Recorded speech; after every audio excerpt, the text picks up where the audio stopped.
Welcome, everybody, to another edition of Amplify Your Business. And today we're going to be talking about venture capital. So we hear this term oftentimes in the news, in the media, as they're talking about these big deals that are happening down in Silicon Valley and whatnot. But we have today a guest with us who's going to be talking about tapping into that venture capital pool of money, as well as expertise on a slightly smaller scale, I suppose, than what we hear in the news, but still something that is really important for small businesses to consider as they're thinking about growing their businesses. And so today's guest is Omer Choudhary over at IQ Interactive, who is also the founder of a new product or service that he has developed called Truffle, which is kind of revolutionizing, or really supporting anyway, the restaurant industry's move into this digital hospitality world that they're finding themselves thrust into because of COVID. But to be truthful, they were developing this well before COVID. And so it was very applicable at that time as well. But COVID has definitely fueled this business. So welcome to the show, Omer. Hey, thanks, Lance. So Omer, tell me a little bit about IQ Interactive then, and what you guys are doing over there. Great. So IQ Interactive, founded IQ Interactive about 12 years ago now. Like, time flies, feels like it was yesterday. But what IQ Interactive does is we develop technology that enhances the guest experience and the user experience across multiple industries. So one of our products is Truffle, which really takes on digitizing the restaurant industry, right? Where prior to the pandemic, restaurants were kind of coasting on the current technologies, but now with the pandemic, digitization has become a requirement in the restaurant industry, and that's what we specialize in from an IQ Interactive standpoint, is just continuously evolving technology and innovating in different workplaces and different industries. Now, so in terms of pre-COVID versus now, I'd imagine with everything that's been happening in the restaurant industry and this move to either pickup or delivery and online ordering and everything else, restaurants have just really had to move really quickly. So you guys must have a product then that has been just ideally suited for this transition that all these restaurants are faced with today.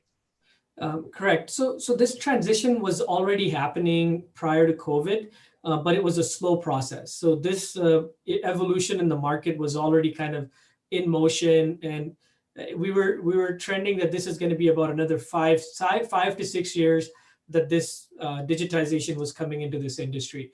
What COVID did was it just fast forwarded all of that, like, in a matter of months.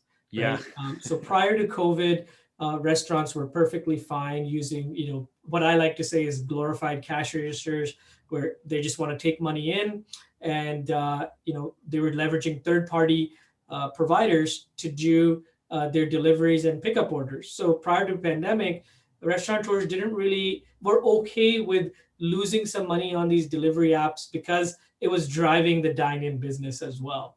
Well, once the pandemic hit, all of that got flipped on its head, where the dine-in business disappeared and the bulk of the business was happening from online orders for pickup and delivery.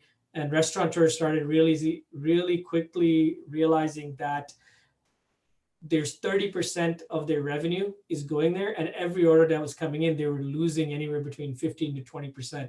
And this was already happening prior to the pandemic. It's just they were offsetting that with the dine-in business. So since the pandemic hit, the more successful restaurants, or the restaurants that are surviving right now through this pandemic, were the ones that adapted and pivoted pretty quickly to having their own online ordering platform for pickup or delivery. And it was the difference between them keeping their doors open or having to shut down. Yeah. And so this is a really interesting challenge that I think your business was facing, that a lot of other businesses weren't facing, in the sense that you had, this growth plan for this new product. You're developing it, you're hitting the market, you're thinking it's going to be a rollout, a transition within this industry that would take 5 to 6 years. And now it's happening overnight. And so to deal with that in terms of a business, your business having to pivot now to this tremendous demand, but also this really narrow window of opportunity as well, must have been good in the sense of, wow, we have a lot of businesses coming in the door, but also stressful. And how do you manage that growth? And how do you pivot your business and the inner workings of what you guys are doing to accommodate the growth you need to scale up to service that and to chase after that and make sure that you have, market presence so you can carve out your, percentage of that marketplace that's out there right now today. Exactly. I mean, for us initially, when the first lockdown happened, it was kind of a wake up call for us where we were like, we were also, planning this 5 years down the road. So everything was kind of a slow and steady approach. And then when the pandemic happened, the first lockdown, myself and my sales director came into the office pretty much every single day. And our goal was, hey, we got to figure out how to adapt to this market that we're in today and what's the need. And then right away, we identified that the need is going to be online ordering for these restaurants. And we just said, okay, let's build our infrastructure around that. Luckily, we've been in the market for a long time. So we were able to quickly, you know, put that technology to the forefront. And then from there, we said, okay, we can't just promote this through IQ Interactive. We need to kind of spin this off into its own brand. And literally the brand Truffle came about during the pandemic, right? So we decided that we were going to split it off so that way we could focus specifically on online ordering. In a matter of weeks, we came up with the content that we needed to market. And then from there, we hunted for an agency that we felt that can help us scale this and get it to the masses as quickly as possible. Yep. And the rest is history, right? And we implemented all of that, and now we're seeing tremendous feedback from our customers and new opportunities popping up to our table. But that 1 month after that lockdown was the critical piece for us, where it was either we take a step back and just wait, or we dive in and at that time it was a risk that we didn't really know when this thing was going to happen. But I took the decision that, we have to dive in and really continue to push forward rather than take a step back, because I felt that whoever stays active in this time, whenever this pandemic ends, is going to be the most ideally positioned to really succeed whenever the pandemic comes to an end. Yeah, and so the topic of today's discussion is going to be about venture capital and how do you approach venture capitalists? How do you work with them? How do you get them to infuse that cash that you need for growth? And so it's natural then, when we're talking about this really tight window of opportunity that you have with your business, because the market shifted, it's immediate need, somebody's going to service them. And so if you don't have 5 years and to go out there and sell online ordering systems and management systems and so on to these restaurants, they need it today, and they're going to get it today, basically, or tomorrow.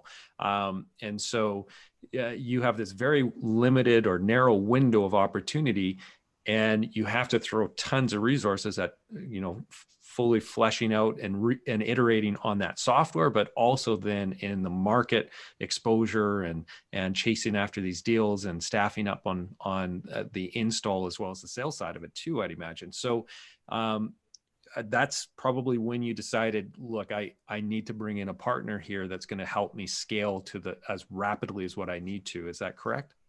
Correct. So we've been, throughout my years, I've been brought offers to partner from many companies, many VCs, and I've always kind of stayed away from that. But that was the realization, right? So at that point, we're like, look, we have the product, we've proven it, we've been there in the market, we have the customer base. What's missing? Well, what's missing is strategically bringing in the right team to help us scale this. So money was one thing, but that was not the main factor, because I believe that money is the easiest thing to find.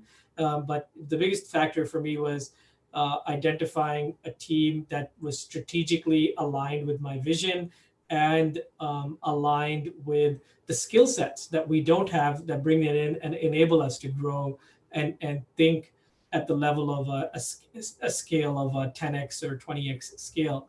And that's where I realized that we had to bring someone in. And I had been talking to many groups for a while, and the current VC group kind of was seeming like it was the right choice. We finally pulled the trigger, and that what really helped us in turbocharging what we're doing is it brought in some money, but it was strategic money because it brought in expertise, and they in a matter of months they educated me on things that I didn't know around scaling the company, and then we just at that point we had the money to then strategically target those areas and see immediate growth. Yeah, and so this is an interesting point, and I just want to emphasize this a lot because I think a lot of times when people think of venture capitalists, they're thinking they're just getting an infusion of the cash. But as we've seen on Dragon's Den and Shark Tank and whatnot, oftentimes what you need most and what is going to be the most valuable is the expertise, the connections, the experience that these people that these venture capitalist firms, what they're able to do is really bring their experience in how they grew some other business, even if it's not in the exact same industry, but just that different mindset to it. Because I think, in an earlier conversation you and I had, that was one of the things that you talked about. Both of us are fairly conservative in our business growth approach, and we take cautious risks because we don't want to be in a situation in which we're overextending our businesses and then we have a problem in terms of the longevity of the business. And so it's something like this, when you're having to invest a lot and it's that narrow window of opportunity, there's a lot of risk there in throwing all your kind of your eggs in one batch there, so to speak. And so it can be intimidating. But with these guys, they've shifted your mindset around that too, I think you said, right? Exactly. I mean, like for me, definitely my approach has always been super conservative around, just pulling back and making certain levels of investment because, my background, I don't have a big, treasure trove of cash sitting there, right? So whatever I've built slowly, just like many other small business owners, out of the money in your pocket. And once we ran out of money or got to the point where it was getting uncomfortable, we would always pull back on the marketing, right? We would pull back and we'd be fine, right? But once I started talking to this group, and that's where I started realizing that it's more than money that what you should focus on to find the right partner, because they made me look at things a little bit differently from a perspective of we can add that financial piece, but then from identifying the people that have that the VC background of working with, in my industry, working with tech companies and scaling other tech companies and working with other founders, where these guys are willing to actually get in to the business and help build that piece, was something that I was missing. So I had identified, okay, I don't have the skill set in those three areas where these guys bring in the value, and they are not jumping into where my skill set is, which is the development of the product and the roadmap of the product. So as long as I have my independence on that, I'm more than happy to let them leverage their skill set in their unique areas, which can be finance, which can be human resources, and or even operations side. So once we came to that understanding, and then they made me kind of think a little bit differently from an aspect of, if you have a product, you have a use case where your customers have proven that it's a superior product, and you've had longevity in the market. That what's missing is the money and the right people involved to grow this. There's no use at that point. There's no use in kind of taking the slow and steady approach. It's about taking that product to the market and getting out there. And that's where I feel many people like myself, because I was in that same boat, make the mistake where there's many products that get developed that are much better than what's out there, and there's companies that are leveraging and raising hundreds of millions of dollars on far lesser product. But what the difference is that they did was they identified the market, and they went and identified the right group of investors to come in to scale that product. Now that product might not be perfect, but it's created enough penetration for investors to value that product at hundreds of millions of dollars.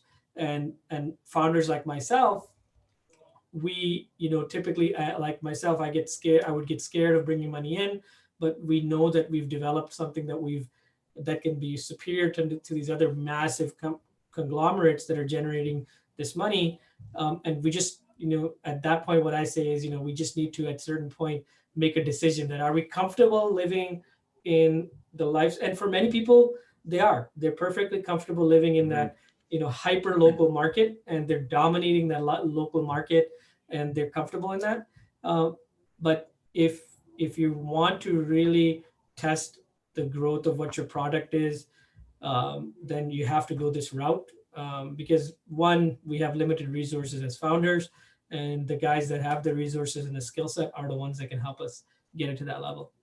Yeah. So just out of curiosity, how long did it take once you guys were, serious about this particular venture capital firm? Because you had mentioned that you've talked to a few different ones. So once you got to that place where you were serious with them, the serious conversations occurred. How long did it take before you guys had, a deal inked?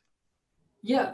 So we had been talking back and forth for a while, and then basically from when everything got serious to the deal inked and the funds coming into our bank, it was about 4 months. Okay, so pretty quick then. Yeah. So basically at that time, because we had already been talking back and forth, and I had already kind of learned their background and saw where their skill sets were, and they really ended up believing in the product, and they truly felt that we could scale it. And again, as a founder, I was pretty transparent to them and said, I have not done this before. Yeah. I haven't scaled. Here's where my weaknesses are. Here's what I'm looking to fill. So if you can fill these, I want to work with you. If you can't fill it, then I'm not interested. And I was pretty transparent on that right off the bat. And they had shown me that they can do it. And ever since we've brought them on board, it's validated that as well with some of the decisions that they've helped us make.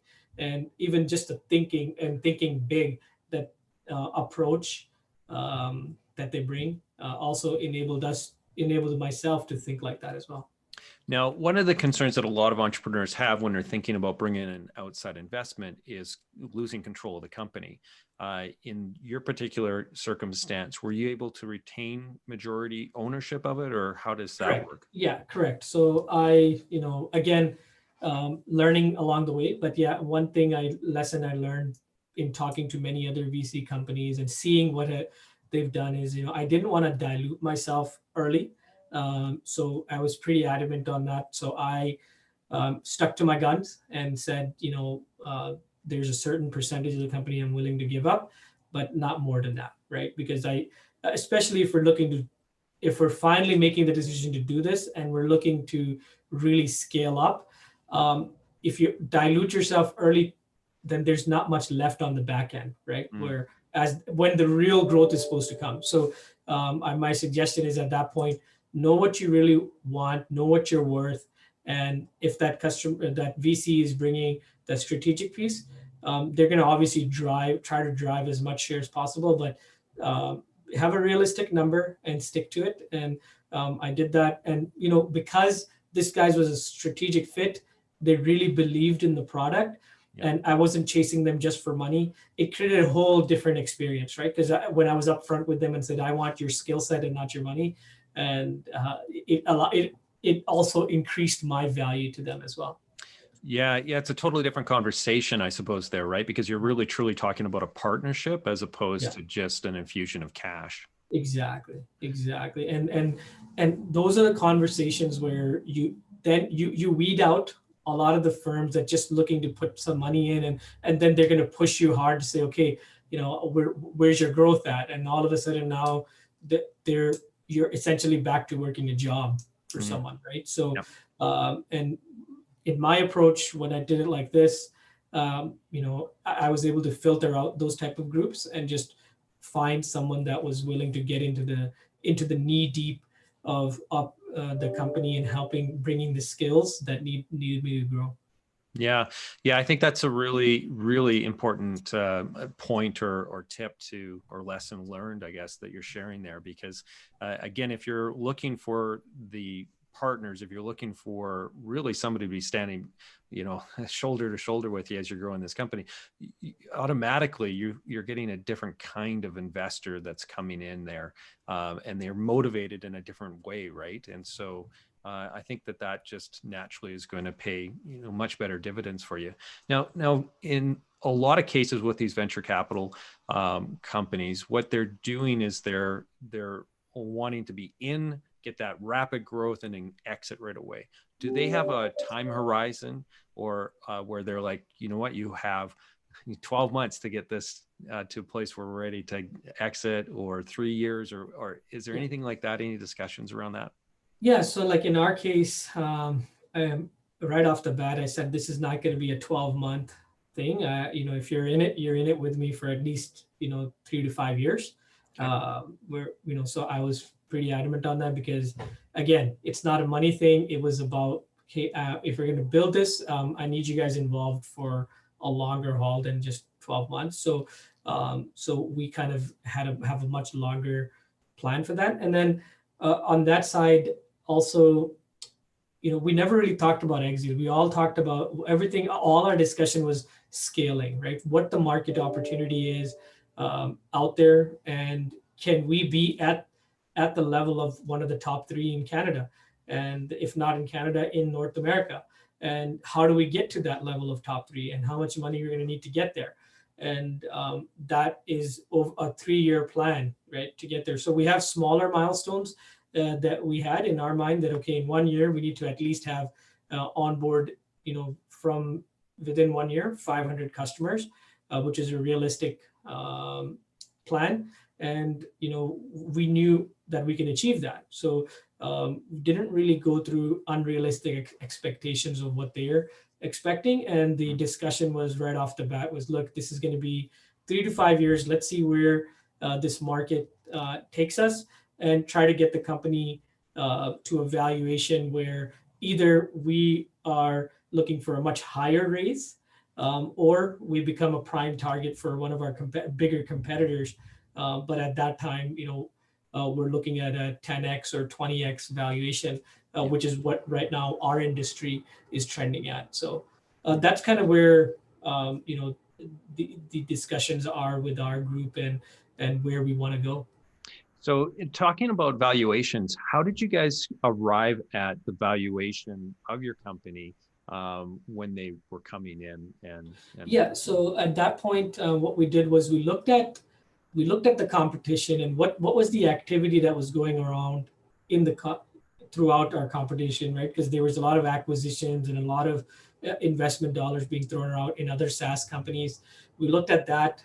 We looked at the market scope, not just in Canada, but in North America. Because we've been doing it for a while, we also had a really strong recurring revenue stream. So all of that combined together, we came up, that enabled us to come up with a valuation and at a multiple that we were comfortable in presenting. And because we've been doing this for a while and we had a solid recurring revenue, that your recurring revenue is your biggest asset, right? Because if you have recurring revenue in your business, you're going to get that much higher of a valuation of your multiple on that. So if you can show that you have something recurring happening, and that lifetime recurrence of that customer is 1 year, 2 years, or 3 years, the longer, the higher your multiple will be. Yeah. Yeah, it's the Netflix model, right? I mean, those guys were able to leverage that recurring revenue to just huge exponential investment valuations and stuff. Yeah. And I want to add to this. So anyone that's thinking about bringing in VC money, there's a window, right? So there's a window.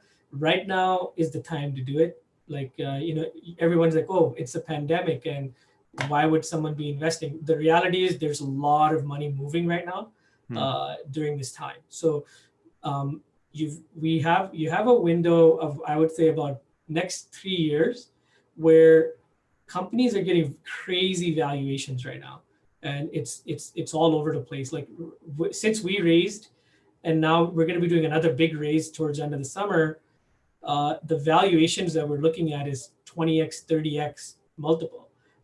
And that's what the market is telling us, and what the activity is telling us in the market is that, and so there's money in the markets, it's moving. So if you're thinking about doing it, you've got a window, because I could be wrong, but what my gut is that it's a little bit of a bubble that's developing. Eventually, these investors are going to start looking for returns, and some of the money that's being shelled out to these massive companies that are raising hundreds of millions of dollars, they're operating at losses, right? So take Uber for an example. They haven't pulled a profit in I don't know how many years. Ever, I don't think. Yeah. Right. So it's a window for people like us, smaller, like founders like us, to really get access to not just and that's why I said the money is the easy part right now, right? So don't get bogged down with just getting money. It's talk to many people and find that right investor that's going to really truly believe in you, and the money is secondary, right? So is there anything that, now that you've been in it now for a few months, is there anything that you would have done differently had you known what you know now? Yeah, definitely. I felt that I could have gotten much higher valuation Yeah. from what I thought at that point. But hindsight's always 2020.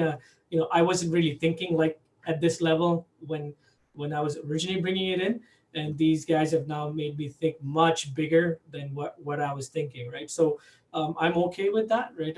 If I look back at it, I probably could have gotten a higher valuation for what we were looking to do. But with that said, though, some of the knowledge that I have now today came because of that. So that's my investment in that education that I'm getting. And it's a good way to look at it. Yeah. Yeah. It's interesting, right? Because I mean, when you start throwing around 30x valuations, like it's just unfathomable. And so, in the earlier days when you were initially thinking about it, you wouldn't have had any clue that those would have been numbers. Oh yeah, because you're not thinking like that, right? You're thinking is I'm coming as a small business owner where, I'm thinking just small scale, right? And that's why that strategic investor is the right way to go, because if they mold your thinking as well. They help you get over that initial hurdle of thinking small versus or thinking conservative, and saying, okay, at this point we have to be you have to get aggressive, and then when you get aggressive, here's the numbers you're looking at, right? So yes, you would have given up a percentage of your company, but you're going to have a percentage of a much larger entity versus having 100% of a very small entity, and you're just kind of, and like I said earlier, right? Some people are perfectly fine and content with that. There's nothing wrong with that.